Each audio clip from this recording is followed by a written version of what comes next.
Doctor Keshav Balram Hedgewar സ്വാതന്ത്ര്യ സമരത്തിൽ പങ്കെടുത്തതിൽ കൃത്യമായി ഉത്തരം പറയാതെ രാഹുൽ മാങ്കൂട്ടത്തിൽ എം.എൽ.എ. സ്വാതന്ത്ര്യ സമരത്തിൽ പങ്കെടുത്ത് ജയിൽവാസം അനുഭവിച്ച് പുറത്തുവന്ന ഡോക്ടർ കേശവ് ബൽറാം ഹെഡ്ഗേവാർക്ക് മോത്തിലാൽ നെഹ്റു സ്വീകരണം നൽകിയതിനെക്കുറിച്ചുള്ള ജനം ടിവിയുടെ ചോദ്യത്തിനാണ് രാഹുലിന് കൃത്യമായ ഉത്തരമില്ലാതിരുന്നത്. പാലക്കാട് നൈപുണ്യ വികസന കേന്ദ്രത്തിന്റെ തറക്കല്ലിടൽ ചടങ്ങ് തടഞ്ഞ് രാഹുൽ മാങ്കൂട്ടത്തിൽ എം.എൽ.എയും കോൺഗ്രസുകാരും പറഞ്ഞത് ഡോക്ടർ കേശവ് ബൽറാം ഹെഡ്ഗേവാർ സ്വാതന്ത്ര്യ സമരത്തിൽ പങ്കെടുത്തിട്ടില്ല എന്നായിരുന്നു. പാലക്കാട് നഗരസഭ ദിവ്യാംഗരായ കുട്ടികൾക്കായി ആരംഭിക്കുന്ന നൈപുണ്യ വികസന കേന്ദ്രത്തിന്റെ തറക്കല്ലിടൽ ചടങ്ങ് തടഞ്ഞ് രാഹുൽ മാങ്കൂട്ടത്തിൽ എം.എൽ.എയും കോൺഗ്രസുകാരും പറഞ്ഞത് ഡോക്ടർ കേശവ് ബൽറാം ഹെഡ്ഗേവാർ സ്വാതന്ത്ര്യ സമരത്തിൽ പങ്കെടുത്തിട്ടില്ല എന്നും അതുകൊണ്ട് അദ്ദേഹത്തിന്റെ പേര് കെട്ടിടത്തിന് നൽകാൻ അനുവദിക്കില്ല എന്നുമായിരുന്നു. എന്നാൽ 1921 ബ്രിട്ടീഷുകാർക്കെതിരെ കോടതിയിൽ ഉൾപ്പെടെ ശബ്ദമുയർത്തിയ ഹെഡ്ഗേവാർ ജയിൽവാസം അനുഭവിച്ച് പുറത്തിറങ്ങിയപ്പോൾ സ്വീകരിക്കാനെത്തിയത് ജവഹർലാൽ നെഹ്റുവിൻ്റെ അച്ഛൻ മോത്തിലാൽ നെഹ്റുവും കോൺഗ്രസ് അധ്യക്ഷനായിരുന്ന ഹക്കീം അജ്മൽ ഖാനുമാണല്ലോ എന്ന ജനം ടിവിയുടെ ചോദ്യത്തിന് രാഹുൽ മാങ്കൂട്ടത്തിൽ കൃത്യമായ ഉത്തരം നൽകിയില്ല. ഹെഡ്ഗേവാർ പങ്കെടുത്തില്ല എന്ന് പറയുമ്പോൾ 1921 പങ്കെടുത്തുവെന്നല്ലേ രേഖകളിൽ പറയുന്നത്. നമ്മുടെ പ്രശ്നം എന്താ അതിനകത്തൊക്കെ ക്ലാരിറ്റി ഇല്ലാത്ത ഏതാണ്ട് കാര്യങ്ങളുണ്ടോ? RSS ആയതിനു ശേഷം സമരത്തിൽ പങ്കെടുത്തിട്ടില്ല എന്നായിരുന്നു രാഹുലിന്റെ വാദം.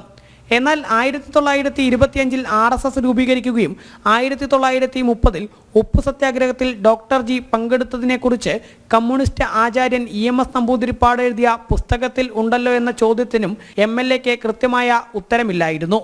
EMS എഴുതിയൊരു പുസ്തകമുണ്ട്. ആ പുസ്തകത്തിൽ കൃത്യമായിട്ട് EMS പറയുന്നു 1930 ഉപ്പു സത്യാഗ്രഹത്തിൽ ഉൾപ്പെടെ ഡോക്ടർ കേശവ് ബൽറാം ഹെഡ്ഗേവാർ പങ്കെടുത്തിട്ടുണ്ട്. അയാൾ ധീരദേശാഭിമാനിയാണെന്ന് പറയുന്നത് 1925 RSS രൂപീകരിക്കപ്പെടുന്നത്.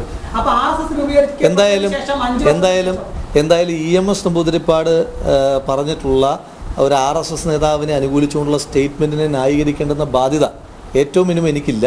കൂടാതെ പ്രണബ് മുഖർജി ഭാരതത്തിന്റെ മഹത്തായ പുത്രൻ എന്ന് ഹെഡ്ഗേവാറിനെ വിശേഷിപ്പിച്ചതിനെക്കുറിച്ച് ചോദിച്ചപ്പോൾ പ്രണബ് മുഖർജിയെ തള്ളിപ്പറയുകയും ചെയ്തു.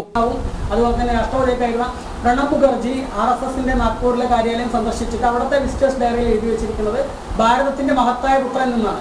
അപ്പോൾ പ്രണബ് മുഖർജിക്ക് തെറ്റുപറ്റിയെന്നാണ്. തീർച്ചയായിട്ടും പ്രണബ് കുമാർ മുഖർജി എന്നല്ല, അതിനെയും അലൻ ഒക്ടാവിയ ഹ്യൂം, ആ പേരറിയാലോ അല്ലേ, അലൻ ഒക്ടാവിയ ഹ്യൂം പറഞ്ഞു കഴിഞ്ഞാലും അത് തെറ്റ് തന്നെയാണ്. നേരത്തെ RSSകാരായ ആരും സ്വാതന്ത്ര്യ സമരത്തിൽ പങ്കെടുത്തിട്ടില്ല എന്നും ഹെഡ്ഗേവാറിനെ തേങ്ങ മോഷ്ടിച്ചതിനായിരിക്കും അറസ്റ്റ് ചെയ്തത് എന്നുമാണ് രാഹുൽ മാങ്കൂട്ടത്തിൽ പരിഹസിച്ചിരുന്നത്. എന്നാൽ തെളിവുകൾ സഹിതം ജനം TV ചോദ്യമുന്നയിച്ചപ്പോൾ ഹെഡ്ഗേവാർ ഇന്ത്യൻ നാഷണൽ കോൺഗ്രസ് ആയിരുന്നപ്പോഴാണ് സ്വാതന്ത്ര്യ സമരത്തിൽ പങ്കെടുത്തത് എന്ന് പറഞ്ഞ് മലക്കം മറിഞ്ഞു. 1930 RSS രൂപീകരണ ശേഷം ഉപ്പു സത്യാഗ്രഹത്തിൽ ഉൾപ്പെടെ പങ്കെടുത്തതിനെക്കുറിച്ചുള്ള ചോദ്യത്തിനും കൃത്യമായ ഉത്തരമില്ല. ജനം, പാലക്കാട്.